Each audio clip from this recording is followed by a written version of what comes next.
얼마 전 38선 비무장 지대에서 북한군이 설치한 것으로 보이는 목함 지뢰가 폭발하면서 우리 군인 2명이 다리가 절단되는 그런 사고가 발생했습니다. 이 일로 인해서 우리나라 국군은 그동안에 5년 동안 중단했던 대북방송을 다시 시작하게 되었습니다. 그런데 지난 8월 20일 날 북한은 대북방송을 중단하라면서 경기도 연천 지역에 2차례에 걸쳐서 포를 발사했습니다. 우리나라 국군도 거기에 대한 어떤 거기에 견제하기 위해서 우리나라 국군도 자주포를 북한 비무장 지역을 향해서 20여 발을 발사했습니다. 이러면서 남북 관계가 긴장이 되었고 긴장 관계가 계속되었고, 그러면서 북한은 8월 22일 오후 5시까지 대북 방송을 중단하지 않는다면, 그리고 확성기를 철거하지 않는다면 군사행동을 시작하겠다라고 하면서 마치 전쟁을 일으킬 것처럼 그렇게 위협을 했습니다. 협박을 했습니다.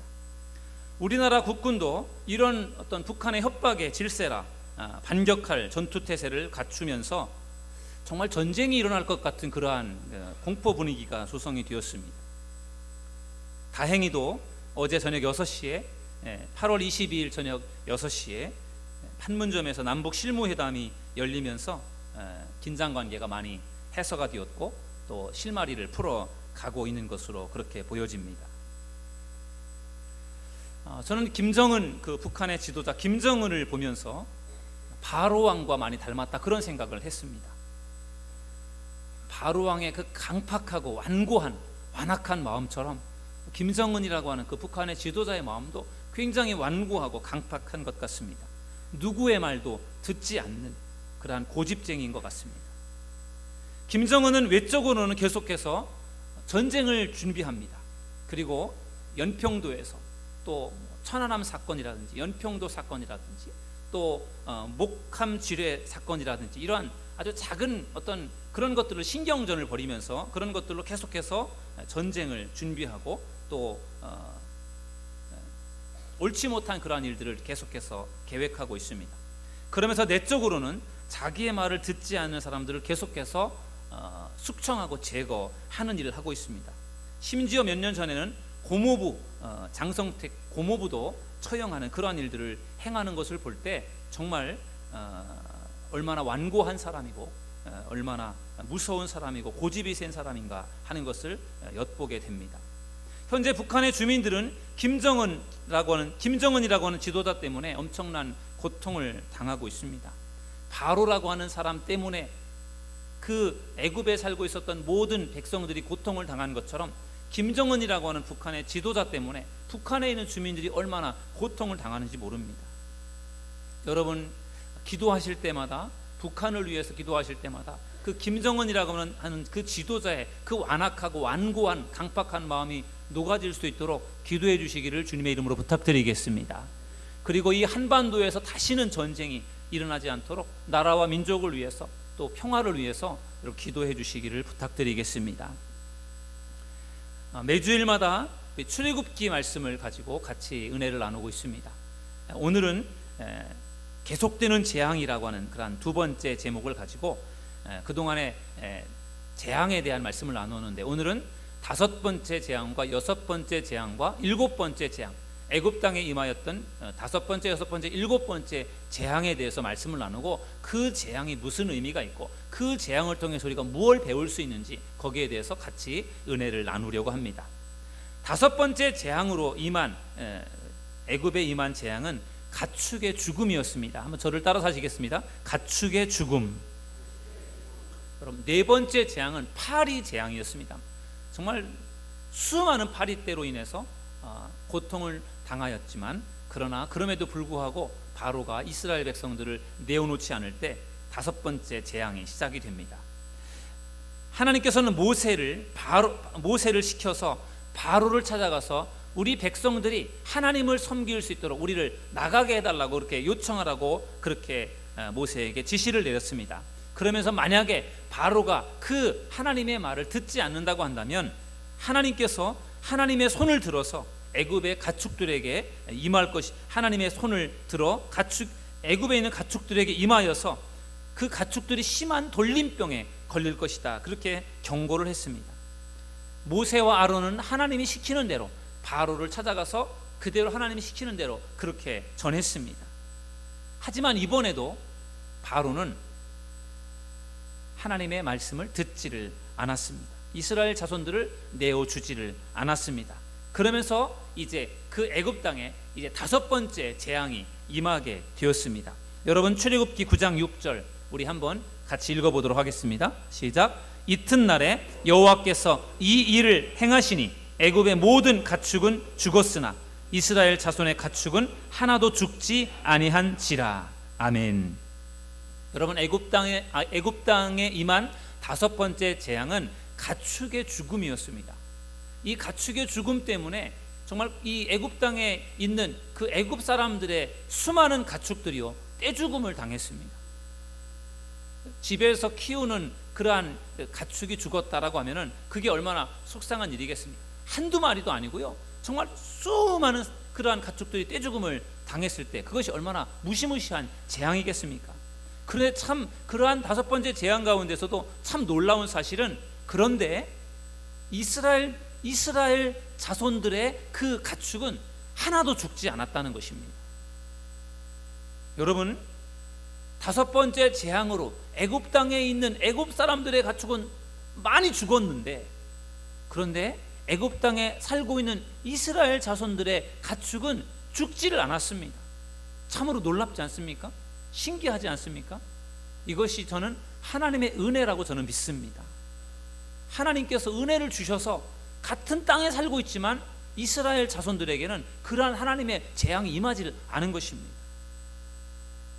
하나님의 은혜가 있어야 이런 일들이 일어나는 것입니다. 지금 지구상에는 수많은 재난과 재앙이 일어나고 있습니다.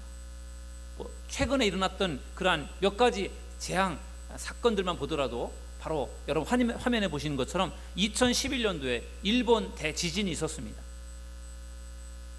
쓰나미라고도 할까요? 일본 대지진으로 인해서 24,500명이 희생을 당했습니다. 그리고 그 지진으로 인해서 원자력 발전소의 그 발전소가 무너지면서요, 그 방사선이 유출이 되고, 그래서 그것 때문에 더 많은 피해가 발생했습니다. 2013년도에는 필리핀의 슈퍼 태풍 하이엔이 불어닥쳐서 1만 명 이상이 사망을 했습니다. 2015년 올 4월에는 네팔에 강력한 지진이 발생했습니다. 수천 명의 인명 피해가 발생했습니다. 이루 말할 수 없는 재산 피해가 발생했습니다.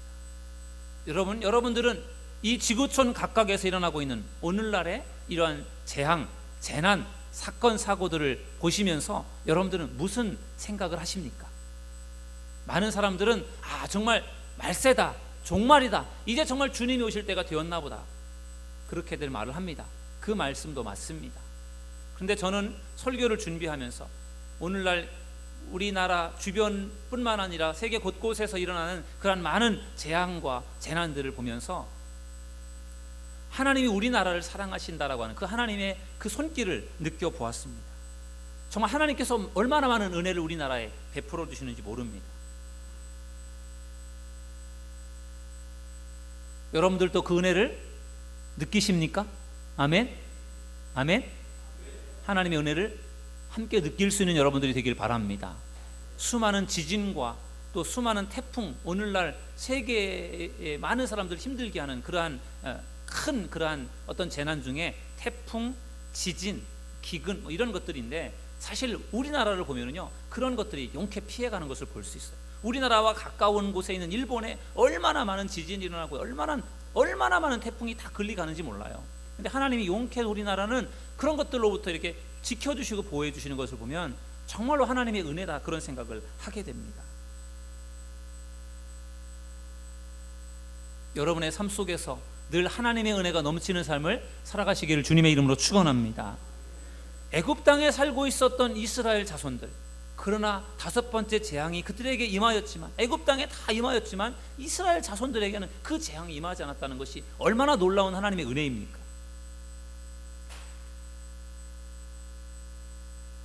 애굽 땅에 수많은 가축이 떼죽음을 당하는 5번째 재앙이 임하였지만, 그럼에도 불구하고 바로는 이스라엘 자손들을 내어보내지 않았습니다. 왜 그랬습니까? 바로의 마음이 완강하기 때문에, 그의 마음이 강팍하고 완고하고 딱딱해서 재앙이 와도 고통을 당해도 버티고 이스라엘 백성들을 쉽게 내어주지를 않는 것이었습니다. 바로의 완고한 마음 때문에 계속해서 점점점 강한 그 재앙이 그 애굽 땅에 임하게 되었습니다. 하지만 하나님께서 애굽 땅에 재앙을 내린 데에는 또 한 가지의 중요한 이유가 있습니다. 그것이 무엇인지 아십니까? 애굽 땅에 있는 신들에 대한 하나님의 심판의 의미도 있었어요. 바로의 마음이 너무 완강해서 그것 때문에도 계속해서 재앙이 임하였지만, 그것뿐만 아니라 애굽 땅에 임한 10가지의 재앙에는 하나님께서 그 애굽 사람들이 섬겼던 신을 하나님이 심판하시는 의미도 담겨 있습니다. 애굽 사람들은 황소머리, 암소머리, 순양의 머리를 한 신들을 섬기고 있었습니다. 따라서 애굽의 가축들의 죽음은 단순한 동물의 죽음이 아니었습니다. 이 가축의 죽음을 통해서 하나님은 애굽 사람들이 섬기는 애굽의 신들까지도 지배한다라고 하는 것을 하나님이 보여주신 것이었습니다. 또한 동물을 신으로 섬기고 있는 애굽의 종교가 잘못되었다라고 하는 것을 하나님께서 보여주신 것이었습니다. 그러니 가축의 죽음이 그냥 단순한 가축의 죽음이 아니라 하나님께서 애굽 사람들의 신을 하나님이 심판하시는 그러한 중요한 의미가 들어있는 것입니다. 여러분, 오늘날에도 많은 사람들이 우상을 숭배하고 있습니다. 우상 숭배에 빠져 있습니다. 여러분, 절대로 우상 숭배에 빠지지 않는 믿음의 성도님들이 되시기를 주님의 이름으로 간절히 축원합니다. 오직 하나님만을 믿고 의지하는 여러분들이 되시기를 바랍니다. 그것이 바로 오늘 말씀이 우리에게 주는 도전입니다. 6번째 재앙은 악성 종기였습니다. 저를 따라서 하시겠습니다. 악성 종기. 여러분, 하나님께서 5번째 재앙에도 불구하고 바로가 이스라엘 백성들을 내어주지 않을 때 6번째 재앙을 그 애굽 땅에 내리게 됩니다. 하나님은 모세와 아론에게 말씀하시기를 화덕에 있는, 화로에 있는 재를 2움큼 정도를 가지고 바로를 찾아가서 바로 앞에서 그 재를 하늘을 향해서 그것을 던져라, 하늘을 향해서 그것을 날려라, 그렇게 말을 하셨습니다. 그러면은 그 재가 애굽의 온 땅에 있는 사람과 짐승에게 붙어서 악성 종기가 생기게 될 것이다, 그렇게 하나님께서 말씀해 주셨습니다. 이번에도 모세와 아론은 하나님이 시키는 대로 그대로 순종했습니다. 그리고 모세와 아론이 그렇게 하나님의 말씀대로 순종할 때 그 결과 그 애굽에 악성 종기가 생겨나게 되었습니다. 여러분, 성경 말씀을 읽어보시겠습니다. 출애굽기 9장 10절 우리 다 같이 읽겠습니다. 시작. 그들이 화덕의 재를 가지고 바로 앞에 서서 모세가 하늘을 향하여 날리니 사람과 짐승에게 붙어 악성 종기가 생기고. 아멘. 여러분, 6번째 재앙은 애굽의 모든 사람들과 짐승들에게 악성 종기가 생기는 재앙이었습니다. 이번에 6번째 재앙은 짐승들에게, 가축들에게만 제한된 것이 아니라 사람들에게까지도 그 재앙이 임하는 것을 볼 수 있습니다. 6번째 재앙에서 처음으로 인명피해가 발생하게 되는 것입니다. 모세는 지금 바로 앞에서 당당하게 하나님의 뜻을 전하면서 재앙을 일으키고 있습니다. 그리고 얼마 전까지만 해도 그 옆에는 바로의 요술사, 마술사들이, 술객들이 같이 옆에 있었습니다. 그런데 6번째 재앙을 우리가 지켜보면요, 거기에는 이제 더 이상 바로의 요술사들이 옆에 없습니다. 왠지 아십니까? 그들에게로부터 악한 그 악성 종기가 그 요술사로부터 시작돼서 애굽의 모든 사람들에게 퍼져나갔다고 말씀하고 있습니다. 애굽의 요술사들이 악성 그 종기를 퇴치하기는 커녕 자신들의 건강도 관리하지는 못하는 그러한 지경에 이르게 되었던 것입니다. 여러분, 그러면서 점점점 악성 종기가 그 애굽의 모든 사람들에게 퍼져나가는 그러한 재앙, 얼마나 무서운 재앙이겠습니까? 그런데 이러한 6번째 재앙에도 불구하고 바로는 하나님의 말씀을 듣지를 않았다고 성경은 말씀합니다. 여러분, 출애굽기 9장 12절 말씀을 우리 다 같이 읽어보시겠습니다. 시작. 그러나 여호와께서 바로의 마음을 완악하게 하셨으므로 그들의 말을 듣지 아니하였으니 여호와께서 모세에게 말씀하심과 같더라. 아멘. 여러분, 이 12절 말씀을 보십시오. 이 12절 말씀을 보면 좀 특이한 말씀이 있어요. 파란색 부분을 보십시오. 여호와께서 바로의 마음을 완악하게 하셨으므로 이렇게 나와요. 지금까지는 바로의 마음이 완악해서 그가 하나님의 말씀을 듣지 않았다고 말하고 있는데 오늘 12절에는 여호와께서 바로의 마음을 완악하게 하셨다라고 그렇게 말씀하고 있습니다. 여러분, 하나님께서 바로의 마음을 완악하게 하셨다라고 하는 것은 바로가 그러한 마음을 품은 것이 바로의 책임이 아니라는 말이 아닙니다. 여기서 말하는 하나님께서 바로의 마음을 완악하게 하셨다, 완강하게 하셨다라고 하는 그 말의 표현은 하나님께서 그가 품은 그 완악한 마음을 그냥 허락하셨다라고 하는 뜻이에요. 그냥 그가 품은 마음을 하나님께서 고친 것이 아니라 그냥 내버려 두셨다라고 하는 뜻이 되겠습니다. 결국 바로의 완고함은 자신의 결정에 의한 것이고 거기에 대한 책임은 자기가 져야 된다라는 것입니다. 마치 우리가 성경 표현을 보면은 하나님이 그 마음을 주셨으니까 책임이 바로에게 없는 것처럼 그렇게 느껴질 수 있지만 표현이 그렇게 된 것이지 실제적인 뜻은 바로가 그 품었던 그 나쁜 마음을 하나님이 그냥 내버려 두었다라고 하는 것입니다. 여러분, 우리는 다양한 마음을 품고 있어요. 근데 우리가 품은 마음을 하나님께서 그것을 그냥 내버려 두는 사람이 있고요, 우리가 품은 마음을 하나님께서 만지시고 다듬으셔서 고쳐가는 사람이 있어요. 과연 여러분들의 마음은 어떻습니까? 우리가 바로의 마음을 볼 때 바로의 마음이 얼마나 완고하고 딱딱하고 강팍한지 몰라요. 그 마음을 하나님이 그냥 내버려 두신 겁니다.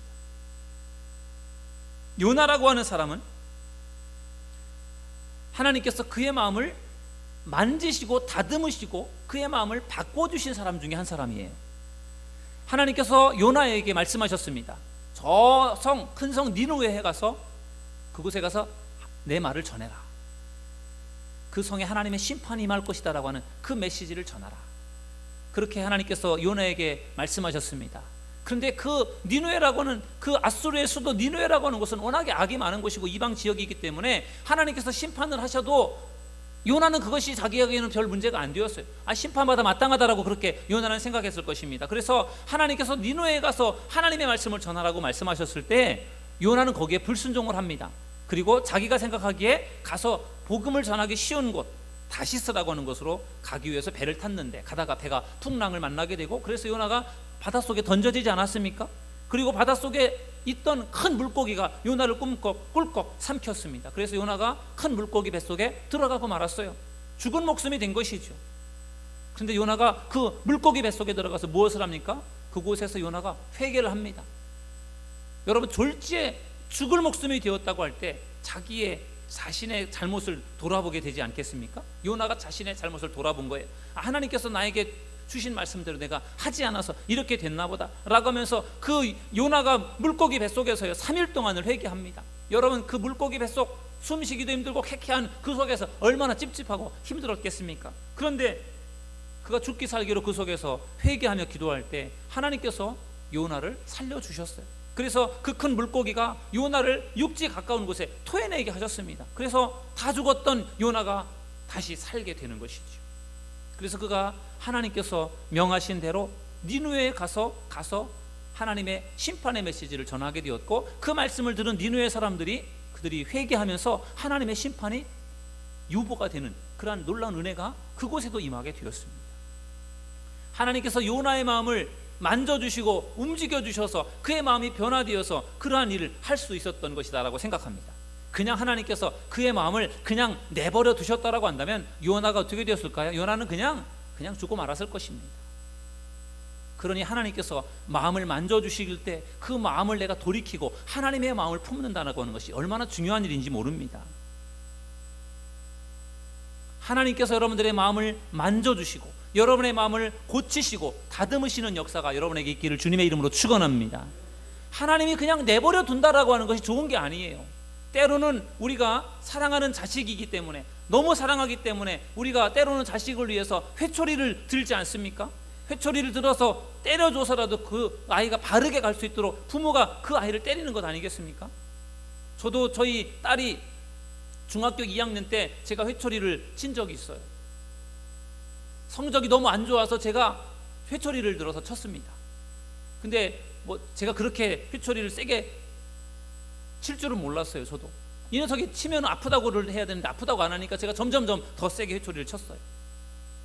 종아리를 쳤는데요, 나중에 보니까 시퍼렇게 멍이 들어서요, 피가 날 정도로 시퍼렇게 멍이 드는 거예요. 제가 20대를 때렸나 봐요. 그때 중학교를 다닐 때 치마를 입고 다녔는데 이 종아리에 피가 멍든 게 다 보이는 거예요, 치마를 입고 다니니까. 그래서 너무 미안하고 창피하고 그랬습니다. 제가 그 아이를 왜 때렸어요? 그 아이가 좀 더 정신을 차려서 열심히 공부했으면 좋겠다는 그런 마음으로 제가 때렸어요. 근데 저의 마음이 아프더라고요. 그 녀석이 맞는 그 상황 속에서 저의 마음이 아프더라니까요.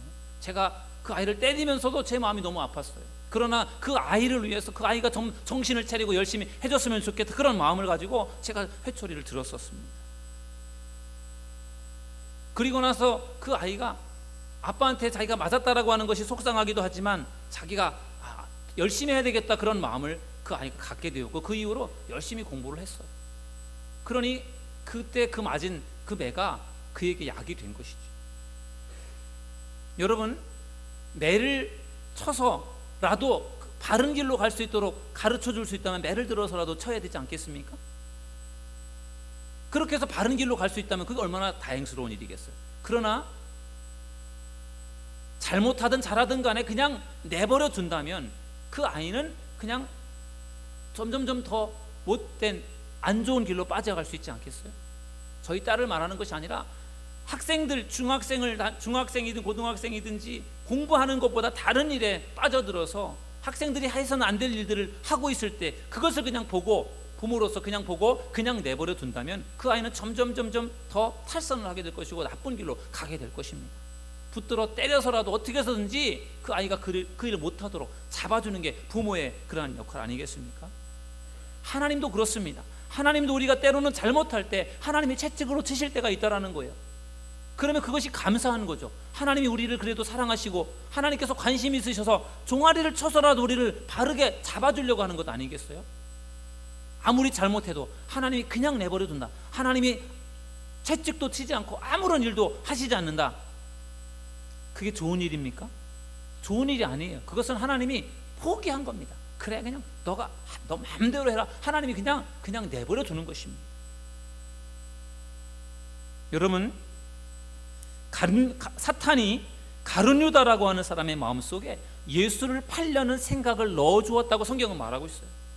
가룟 유다가 예수님에 대한 실망감, 그리고 자기의 꿈을 이루지 못한, 그런 야망을 이루지 못한 그러한 여러 가지 마음들을 갖고 있었는데 실망감이 밀려오면서 그가 결국은 예수님을 배신하고 예수님을 팔아버립니다. 예수님에 대한 실망감, 그리고 낙심감, 그런 것들이 그의 마음속에 막 꽉 찰 때 거기에 사탄이 쏙 돌아온 거예요. 사탄의 생각이 거기에 들어와서 그가 결국은 사탄에게 장악되고 말았습니다. 그래서 가룟 유다가 자기의 계획대로 예수님을 유대 종교 지도자들에게 은 30냥을 받고 팔아넘기지 않았습니까? 나중에 그가 양심의 가책을 느끼고 견딜 수 없어서 결국 스스로 목숨을 끊었습니다. 여러분, 하나님께서 가룟 유다의 그 강팍한 마음을 그냥 내버려 두셨어요.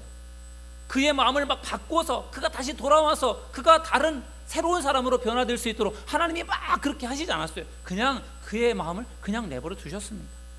그래서 가룟 유다가 자기 멋대로 하다가 결국은 예수님을 팔아넘기는 그러한 일을 한 것입니다. 그러니 하나님이 내버려 둔다라고 하는 것이 얼마나 무서운 일이에요. 하나님께서 그 바로의 강팍한 마음을 하나님께서 허락하셨다, 내버려 두었다라고 하는 것이 얼마나 무서운 일입니까? 하나님께서 여러분의 마음을 내버려 두는 것이 아니라 여러분의 마음을 만지시고 고치시고 변화시키는 역사가 여러분에게 있기를 주님의 이름으로 간절히 축원합니다. 그것을 위해서 우리가 하나님 앞에 나와 예배를 드리는 거예요. 하나님을 알고 하나님이 뭘 원하시는지, 우리가 뭘 잘못했는지 그런 것들을 말씀에 비춰보면서 우리가 하나님이 원하시는 길로 가는 것, 그것이 우리의 신앙생활 아니겠습니까? 하나님이 원하시는 것이 있어요. 거기에 순종할 수 있는 여러분들이 되시기를 주님의 이름으로 축원합니다. 여러분, 세 번째, 마지막으로, 그러니까 7번째 재앙입니다. 7번째 재앙은 우박의 재앙이었습니다. 저를 따라서 하시겠습니다. 우박 재앙. 하나님께서 모세와 아론을 다시금 바로에게 보내면서 6번째 재앙에도 불구하고, 악성 종기 재앙에도 불구하고 바로가 이스라엘 백성들을 내어놓지 않으니까 하나님께서 다시 모세와 아론을 바로에게 보내면서 내일 이맘때가 되면 지금까지 애굽 땅에서 볼 수 없었던 무서운 우박이 내릴 것이다 라고 경고했습니다.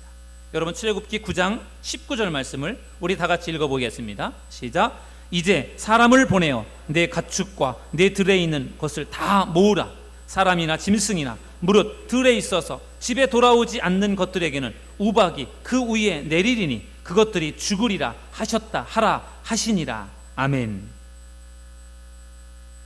여러분, 7번째 재앙은 우박 재앙인데요, 우박만 내린 것이 아닙니다. 비도 내리고 우박도 내리고 우레가 치면서 불도 내리는 그러한 재앙이었습니다. 무시무시한 재앙이었습니다. 여러분, 그 우박 재앙이 내릴 때 사람들이 죽었습니다. 짐승들이 죽었어요. 왜 그랬을까요? 우박의 크기가 어마어마했던 것 같아요. 주먹보다 더 큰 우박이 내린 것 같습니다. 그러니까 거기에 맞아서 사람들이 죽은 것입니다. 우박과 함께 쏟아지는 불에, 그리고 그 우박에 맞아 사람들이 죽은 것입니다. 그러니 그 7번째 재앙, 우박 재앙이 얼마나 무서운 재앙입니까? 오늘 우리가 9장 1절부터 35절까지 읽었는데요, 대부분의 내용이 이 우박 재앙, 7번째 재앙에 관한 말씀이 되겠습니다. 그래서 그 우박 재앙으로 인해서 많은 사람들이 죽었습니다. 많은 가축들이 죽었습니다. 그리고 수많은 농작물에 피해를 입었습니다. 많은 나무들이 꺾였다라고 말씀하고 있어요. 그런데 여러분, 신기한 것이 있습니다. 이스라엘 자손들이 살고 있는 고센 땅에는 우박이 내리지 않았다라는 것이에요. 하나님의 놀라운 은혜라고 저는 믿습니다. 이스라엘 자손들에게 5번째 가축이 죽는 재앙이 임하지 않았던 것처럼 여러분, 7번째 재앙이 내릴 때, 우박이 내리는 그 무시무시한 재앙 가운데서도 하나님은 이스라엘 백성들을 보살펴 주시고 지켜주신 것입니다. 역시 하나님의 은혜였습니다. 이스라엘 자손들이 살고 있었던 애굽의 그 고센 땅에는 우박이 내리지 않았다고 성경은 분명히 말씀하고 있습니다. 신기한 것은 고센 땅에만 그러한 신기한 일이 일어나는 것이 아니라 애굽 땅에도 신기한 일이 일어났습니다. 하나님께서 7번째 재앙, 우박 재앙을 내리실 때 하나님께서 재앙을 피할 수 있는 방법을 가르쳐 주셨습니다. 우박이 내릴 텐데 들에 있는 그러한 가축이나 들에 있는 그러한 종들이 들에 있어서는 죽으니까 빨리 집으로 돌아오게 귀가 조치를 해라. 집으로 빨리 돌아오게 해라. 그래야 그 재앙으로부터 피할 수가 있다. 하나님께서 재앙을 피할 수 있는 방법을 가르쳐 주셨습니다. 그런데 이 말을 들은 애굽의 관리들의 반응이 2가지로 나타났습니다. 하나님의 그 말씀을 들으면서 두려운 마음을 품은 사람들이 있었고요, 그들은 그 말씀을 듣고 두려운 마음을 품어서 들에 있었던 종들과 가축들을 다 집으로 돌아오게 했습니다. 그런데 또 한 부류의 사람들은 하나님의 말씀을 들었지만 그 말씀을 마음에 두지 않은 사람들, 그들은 어떻게 했습니까? 신경을 쓰지 않았습니다. 그냥 들에서 일하고 있는 종들을 그냥 내버려 두었고 가축들을 그냥 들에 내버려 두었습니다.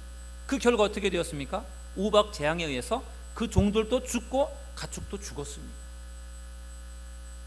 하나님의 말씀을 듣고 두려워하는 마음을 품었던 사람은 그 말씀을 순종함으로 재앙을 피할 수가 있었습니다. 그러나 하나님의 말씀을 들으면서도 그 말씀을 마음에 두지 않고 그냥 간과해버린, 무시해버린 사람들에게는 그 무시무시한 재앙이 임하여서 그들에게 죽음, 그리고 엄청난 피해가 일어나게 되었던 것입니다. 하나님의 말씀을 잘 듣는다라고 하는 것이 얼마나 중요한지, 하나님의 말씀을 듣고 마음에 그 말씀을 둔다라는 것이 얼마나 중요한지를 우리에게 가르쳐 주시는 말씀입니다. 하나님은 고센 땅에 살고 있었던 이스라엘 백성들에게도 은혜를 주셨지만 애굽 땅에 살고 있는 애굽 사람들에게도 은혜를 주셨다라고 하는 것이, 이것이 특징입니다. 하나님의 사람들에게 하나님의 은혜를 주신 것은 어찌 보면 당연한 거라고 생각할 수 있어요. 그런데 애굽에 살고 있는 사람들에게도 하나님의 은혜를 주셨다라고 하는 건 놀랍지 않습니까? 그들에게도 하나님께서 살 수 있는 기회를 준 거예요. 하나님의 말씀을 듣고 순종하며 살 수 있다는 것을 보여준 겁니다. 여러분, 하나님이 택한 사람들만 구원받는 것이 아닙니다. 하나님이 누구든지 하나님을 믿고 의지하는 사람들은 구원받게 된다는 사실을 믿으시기를 주님의 이름으로 축원합니다. 그것을 위해서 하나님께서 애굽 사람들에게도 재앙을 피할 수 있는 길을 가르쳐 주신 것이고, 그 하나님이 가르쳐 주신 대로 순종했던 사람은 재앙을 피할 수 있게 되었던 것입니다. 그래서 하나님의 말씀을 잘 듣고 귀를 기울이는 것이 너무나도 중요한 일입니다. 여러분, 이스라엘 백성들이 지금 아직 애굽에 있습니다. 10가지 재앙이 끝난 다음에 애굽을 탈출해 나오게 되죠. 그들이 이제 나중에 애굽을 탈출해 나와서 광야를 행진하는데, 그들이 광야를 행진하면서 너무나 힘들고 불편하니까 하나님을 원망하고 모세를 원망하고 불평불만을 합니다. 그때 하나님께서 어떻게 하셨습니까? 하나님께서 참다 도저히 하나님께서 정말 화가 나셔서 이스라엘 백성들을 하나님께서 치시는데, 불뱀이라고 하는 걸 통해서 이스라엘 백성들을 죽이셨습니다. 불뱀이라고 하는 것은 광야에 사는 독사입니다. 아주 독성이 강해서 물리면은 얼마 후에 죽습니다. 그래서 수많은 사람들이 그 불뱀 독사에 물려서 막 죽어가는 것이었어요. 모세가 그것을 보면서 좋아했을까요? 안타까워했을까요? 모세가 그걸 보면서 안타까워했습니다.